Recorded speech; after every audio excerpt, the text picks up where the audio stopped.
हामी राष्ट्रिय स्वतन्त्र पार्टीबाट भएको हिसाबले हामी जस्ता यहाँ थुप्रै मान्छेहरू हुन्छ, हामी जेनजी भएको हिसाबले हामीले रासोपालाई किन मत हाल्ने, कसरी मत हाल्ने? रासपाले कि जो 30 वर्षदेखि जसले देश लुटिया छ त्यसलाई, जसले भ्रष्टाचार गर्छ त्यसलाई कानुनको दायरामा ल्याएर कारवाही गर्ने र उसको सम्पत्तिलाई राष्ट्रियकरण गर्ने। दोस्रो, जेनजी आन्दोलनमा जुन युवाहरूलाई जसले गोली चलाउने आदेश दिएछ, जुन 76 जना आमाको कोख रितिएको छ, त्यो घटनामा दोषीहरूलाई कारवाही गर्नु।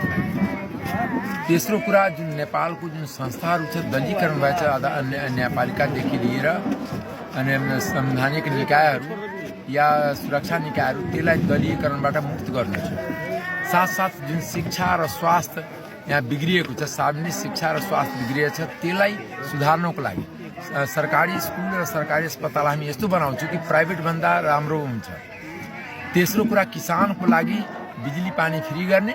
साथसाथै जुन यहाँ त्यो नदीमा डोजर लगाउँछ त्यसलाई तुरन्त प्रतिबन्ध लगाउँछु, अनि यहाँको जनताले गिटी बालुवा चाल्न पाउँछ, न कि डोजरले मसिनमा नदीमा लगाउन पाउँछ। त्यो कुराहरू साथसाथै युवाहरूलाई जुन विदेश अहिले मलेसिया, कतार, सौदी जान्छ, त्यसलाई यही देशमा रोजगारीको वातावरण दिने कि ताकि कुनै हाम्रो नेपाली दाजुभाइ बाहिर नजानु परोस्, यही देशमा रोजगारी पाओस्, कि ताकि विदेशमा गएर अनाहकमा जान गुमाउनु नपरोस् र आफ्नो परिवारबाट टाढा पनि नरहोस्। आफ्नो देशमा रोजगारी पायो भने 3 महिना, 6 महिना, सालभरमा आउनु पाइन्छ। र विदेशमा त 3-3 वर्ष, 2-2 वर्ष आउनु पाउँदैन। त्यस कारणले आफ्नो परिवार सँगसँगै बस्न पाउने, आफ्नो देशलाई बनाउने, नेपाललाई हामी नेपालै बनाउँछौँ, नेपाललाई सुन्दर नेपाल बनाउँछौँ।